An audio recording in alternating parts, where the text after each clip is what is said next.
July 5, 1942. Deep night. The Bay of Biscay, North Atlantic. On a nautical chart, this stretch of water is merely a blue depression off the coast of France. But in the hearts of Allied merchant sailors, it is the throat of hell. Tonight, a ghostly mist clings to the surface of the water, and the moon struggles to pierce the heavy cloud cover, casting only pale, fractured patches of light upon the swells.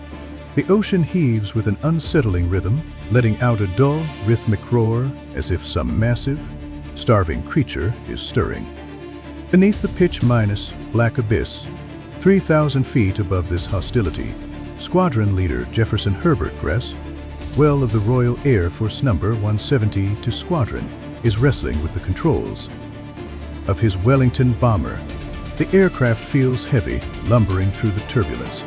Inside the fuselage, the air is thick with a nauseating cocktail of aviation fuel, stale sweat, old leather, and the acrid, metallic tang of ozone, the distinct perfume of a World War II bomber. To Bristol Pegasus engines scream on either side of the cockpit, their vibration rattling the airframe so violently that it serves as a constant physical reminder to the crew that they are suspended precariously between life and death. Gresswell's eyes are rimmed with greed, aching as he stares into the impenetrable ink smeared across his windshield. His knuckles are white on the yoke. He knows that beneath the black curtain, the U- boats of the German Navy are gathering like a wolf cap. They are the masters of this domain.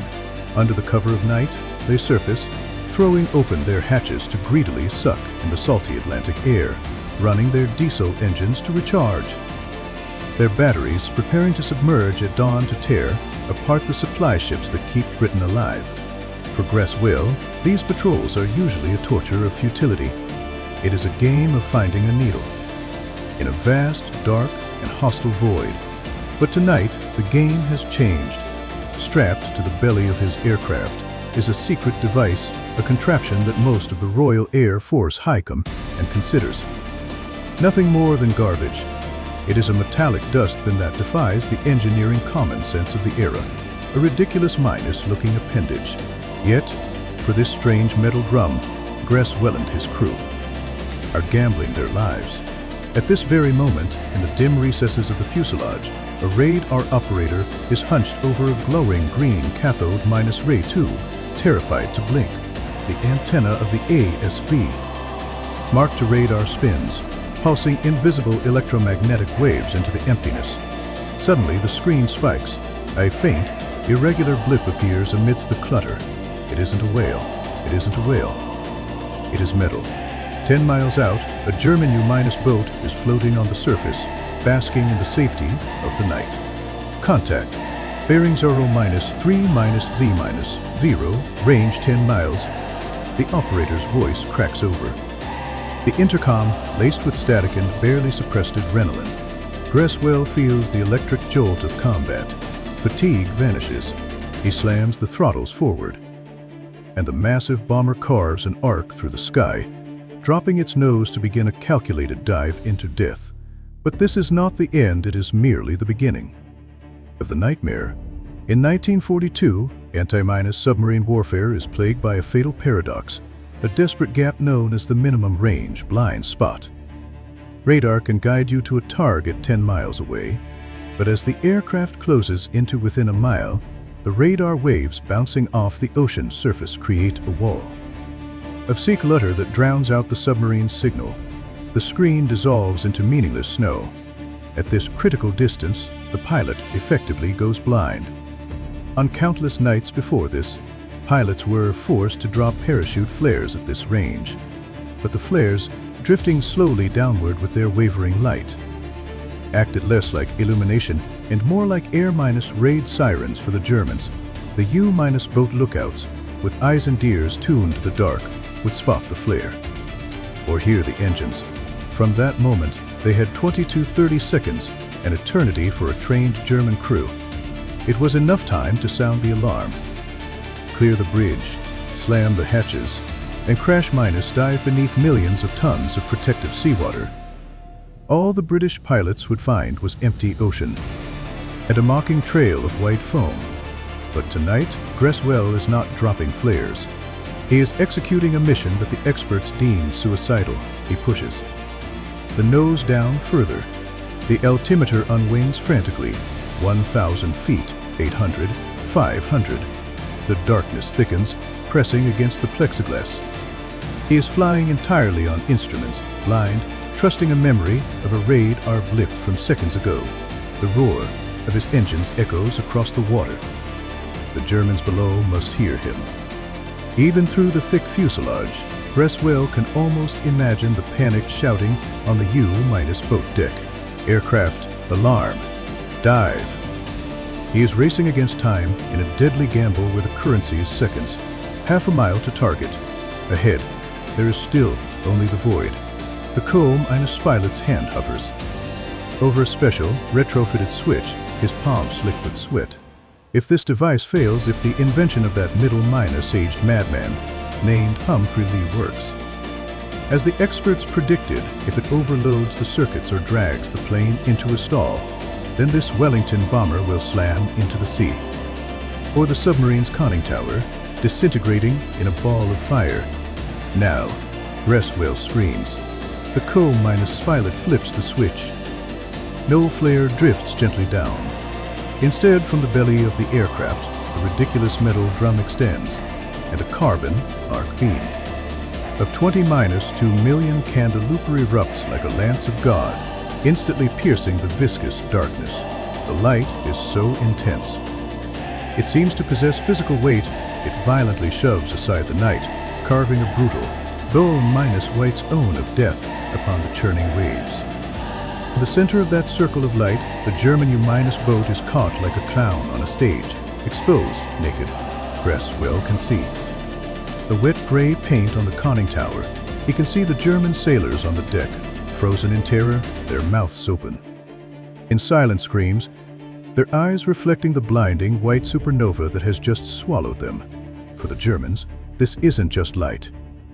It is a supernatural terror, a judgment descending directly from the void. They are paralyzed, forgetting even to man the anti-aircraft guns. This is what was needed, not just illumination, but shock. The freezing of time. Gresswell gives them no breath. The bomber screams.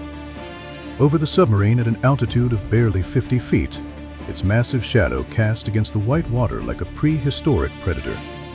The bombardier hits the release. A stick of depth charges tumbles out, whistling their death song, landing with pinpoint precision. Around the hull, 1 second, 2 seconds, the ocean erupts. Massive columns of water shoot skyward, mixed with the screech of twisting metal and the dull thud of underwater detonations. The U-boat, caught halfway through its dive, snaps into under the thunderous hammer blow. Fuel oil bleeds out, forming a rainbow slick on the surface before being consumed by fire. The attack lasts less than 60 seconds. But it fundamentally rewrites the rules of the Battle of the Atlantic. And behind this triumph, behind this sudden shift in destiny, stands not a famous scientist, nor a massive military, industrial complex, but a man the era had tried to discard. A 44-year-old squadron leader named Humphrey Leigh. To truly understand the miracle of this night, we must descend from the clouds and return to the desperate soil of Britain months earlier. It is the spring of 1942, and the British Empire is asphyxiating.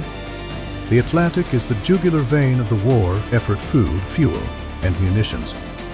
From America must cross it to reach Liverpool and London, but the vein is being severed.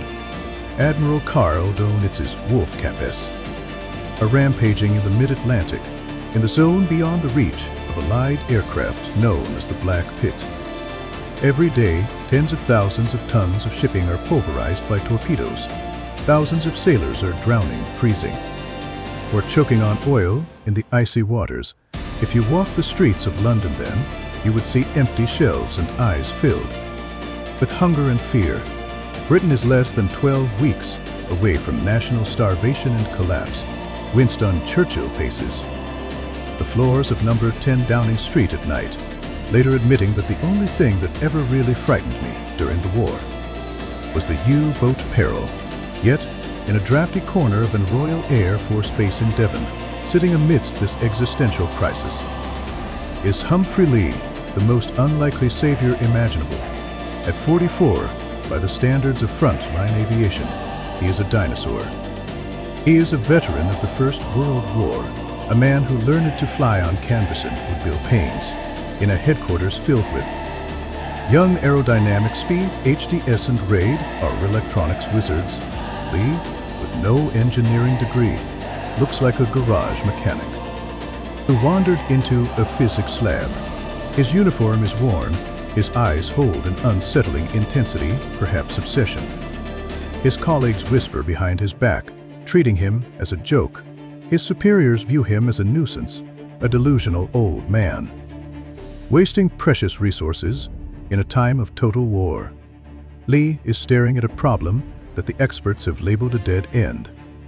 It isn't just a tactical issue, it is a wall of physics. The Royal Air Force has radar. Yes, but radar is like being given eyes.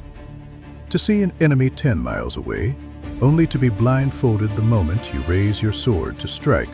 That is the minimum range blind spot. When the bomber gets within a mile, the radar waves hitting the ocean create a chaotic echo that swallows the submarine's return signal. You have to switch to visual contact, but at night, visual contact is impossible. The Germans know this. They mock the British patrol planes, calling them harmless flies in the night sky. Leigh does not believe in dead ends. He doesn't think like an academic. He doesn't care about the equations that prove something is impossible. He only cares about the solution. If the radar goes blind, at the end, the plane needs eyes, a light that can turn night into day. It sounds childishly simple, but in the context of 1940s technology, it is insanity. The experts at the Air Ministry throw data at him to shut him up. First, to generate a beam strong enough to light up the ocean from thousands of feet requires massive power, far more than aircraft generators can produce. Second, adding a battery bank would weigh thousands of pounds, destroying the plane's range and handling, likely causing a stall. Third, a giant searchlight hanging off the belly would create aerodynamic drag that would turn the lumbering anti-submarine planes into sitting ducks. Give it up, Leigh, a senior engineer once sneered, pointing at Leigh's sketches on a napkin. You are trying to violate the basic laws of aeronautical engineering. The thing won't fly, and if it does, you'll burn out the aircraft circuits before you ever see a sub. But Leigh possesses a quality that in peace is called stubbornness, and in war is called genius. He realizes the experts are making a fatal error. They are calculating based on conventional thinking. They assume the light needs to run continuously, but Leigh knows the nature of the hunt. He doesn't need minutes of light. He needs 30 seconds, the time it takes to cover the distance from where the radar goes blind to where the bombs drop. For 30 seconds of life or death, he doesn't need a generator, he needs a battery bank. Even if the batteries are destroyed after one use, the weight is worth it. To solve the drag, he looks at automotive technology. Why not retractable headlights? Why not hide the searchlight in the fuselage and only extend it like a switchblade in the final moment of the attack? The next 4 months are Humphrey Leigh's private war, not a war of bullets, but a guerrilla war fought in the maintenance shed. He has no budget, no official orders, no qualified assistance. He becomes a scavenger, a thief. He raids the base's scrapyard for parts, stripping headlights from old trucks, stealing carbon rods from supplied depots. He works deep into the night, the shed illuminated by the blue arc of welding torches, the air smelling of burned rubber. His hands are cut and stained with grease. He looks more like a boiler stoker than an RAF squadron leader. Passing airmen see a lonely figure talking to a strange aluminum dustbin, frantically redrawing circuit diagrams on the back of mess hall menus. By March 1942, the prototype is cobbled together. It is a 20-inch carbon arc searchlight, stuffed into a crude aluminum cylinder. It looks ugly, rough, and dangerous. To make room for this monster, Leigh has to rip out the ventral gun turret of a Wellington bomber, leaving the plane defenseless from below. It is a massive gamble to prove his theory. Leigh flies in the test aircraft himself. During that unauthorized test flight, skimming 20 feet above the dark ocean. When he flips the switch, the world explodes. The beam isn't just bright, it is violent. It slices through the mist, illuminating every ripple on the water. In that moment, Leigh knows he has won. However, conquering the engineering is only the first step. Conquering the bureaucracy is the harder battle. When Leigh bursts into the Air Ministry with his results, he is met not with medals, but with cold anger. A brigadier in charge of ordnance looks at Leigh's blueprints and throws them back on the desk. This is absurd. The officer roars, "You hang a garbage can under a plane. If the hydraulics fail, how does the aircraft land? You'll kill the crew, and those batteries weigh as much as an elephant. You're taking up bomb space to carry a flashlight." Leigh stands there, facing a room full of polished brass and closed minds. Feeling an abyssal loneliness, he tries to explain the 30-second theory. He tries to explain that the weight is the price of vision. He tries to explain that without this, Britain starves. But they don't hear him. They see an insubordinate old veteran who thinks he knows better than the science. Someone even suggests court-martial Ingham for the unauthorized modification of His Majesty's aircraft. But just as the project is about to be strangled, in the crib, fate intervenes. Or rather, the brutal reality of war forces the bureaucrats to lower their heads. By May 1942, the Atlantic situation is catastrophic. U-boat kills are at an all-time high. The Royal Air Force's night kill rate is still a pathetic 0. In this hour of desperation, the new Commander-in-Chief of Coastal Command, Air Chief Marshal Frederick Bohill, takes charge. Bohill is a pragmatist. He looks at the bleeding casualty, reports and asks one simple question: is there any way at all, for our aircraft to see those damn submarines at night? Someone hesitantly mentions the Leigh Light, the joke of the Devon base. Bohill is silent for a moment. Then he orders, let him try. I don't care if he hangs voodoo dolls on the wings. If it sinks you boats, I approve it. This order opens a crack in the door, but Leigh knows it is his last chance. If the combat trial fails, his invention will be scrapped and he will be disgraced. This is why the flight of July 5th, 1942 is so critical. Greswell's success that night does not just sink a submarine, it vindicates a heresy. When Greswell's report reaches the base, Coastal comes and electrifies. Within a week, news of a second kill, then a third, comes flooding in. The laughable aluminum dustbin, the monster made of scrap, becomes the ultimate nightmare for every U-boat captain. In the Krieg-Sammersee, as the Leigh Light is retrofitted onto squadrons, often still in crude, field-modified conditions, the Atlantic War undergoes a dramatic inversion. The Germans are completely bewildered. Imagine the psychological terror of the German crews mere months ago. The night was their friend. They could smoke on deck, chat, and laugh at the British planes droning overhead. Now, every second of darkness holds the potential for instant obliteration. That white light is the stare of the Reaper arriving without warning. Once you are lit up, your death warrant is signed. The fear is more destructive than the depth charges. German commanders become neurotic. They are terrified to surface at night to recharge, which means their batteries run dry underwater. Forced to surface during the day, they are easily picked off by Allied daytime patrols. Or they choose to stay submerged at night, exhausting their oxygen, poisoning their crews with foul air, and losing all mobility. Admiral Donitz, the lion of the U-boat fleet, looks at his sky-rocketing loss rates. For the first time, panic enters his eyes. He writes in his diary, the enemy has torn the veil of night. We have nowhere left to hide. German intelligence frantically searches for answers, suspecting infrared gear or guided missiles. They never dream that their defeat is being caused by a flashlight. Of all the combat records, none illustrates the terrifying efficiency of this tactic better than the legendary double kill. By Flying Officer Kenneth Owen Moore, it is a night of gale -4 winds in the North Atlantic. Moore is flying a Liberator bomber. Suddenly, two blips appear on the radar, two U- boats sailing side by side, arrogant in the belief that the storm protects them. Moore does not hesitate. He dives like a falcon. Light, he commands. The Leigh Light pierces the rain, turning spray into diamonds, illuminating the first submarine. Before the flak gunners can even rotate their turret, depth charges are straddling the hull.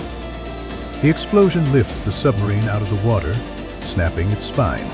Normal procedure dictates returning to base or circling to observe.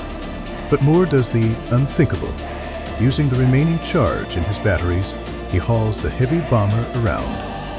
In a violent, steep bank, defying the storm, within minutes he locks on to the second submarine, frantically trying to dive. Again, the white light descends. It is absolute, unquestionable dominance. The captain of the second U- boat looks up at the beam, as if looking into the mouth of hell. Seconds later, the surface is nothing but burning oil. 20 minutes to submarines. That is the efficiency of the Leigh Light. Before this, it would take the entire Royal Air Force months to achieve such a score. Yet, in this age of heroes, the ending of the story carries a bitter irony. Humphrey Leigh, the man who changed the course of war, does not walk onto a podium amidst cheers, while the young pilots who use his invention are awarded the Distinguished Flying Crossing, become national celebrities. Leigh remains the middle-aged officer in the shadowy corner of the base. The Air Ministry High Command, forced to accept the device, never forgives his arrogance or his challenge to their authority. On post-war honors lists, Leigh's name is crossed out time and time again. In a post-war technical symposium, a stubborn ordnance official even tells Leigh to his face, while the device functioned, from an engineering and regulatory standpoint, it remains a terrible design. Leigh listens, smiles faintly, and says nothing. He looks at the map of the Atlantic on the wall, covered in red crosses. Each cross is a Nazi warship, sent to the bottom by his light. Each cross represents thousands of tons of supplies reaching Britain. Each cross represents allied lives saved. It isn't until 1946, as historians begin to analyze the Battle of the Atlantic in preparation for the history books, that the shocking truth emerges. Without the Leigh Light, suppressing the U-boats, the Normandy landings of 1940 might have been delayed or cancelled due to lack of supplies. That ridiculed dustbin was, in fact, one of the keys that unlocked the liberation of Europe. The story of Humphrey Leigh is not just about a searchlight. It is a fable about finding hope, in despair about breaking dogma. It tells us that sometimes the world is not saved by the perfect hero in the spotlight, but by the ordinary man. With grease on his hands, misunderstood by everyone, who stubbornly strikes a match in the dark. Today, the surface of the Atlantic is calm, but in the deep, beside the rusting carcasses of the U-boats, the echoes of that era still resonate, and in the sky of history, the beam that Humphrey Leigh ignited, though it never shone on his own chest in the form of a medal, forever illuminates the course of human courage and ingenuity whenever night falls. We can almost still see that blinding white light piercing the heavens, reminding us even in the deepest darkness, there are those who dare to manufacture the dawn. If this story of unsung genius and defiance in the face of impossible odds resonated with you, light up that like button and subscribe for more. I am your history navigator. Join me next time as we uncover more secrets buried beneath the waves of time. Until then, keep watching the skies.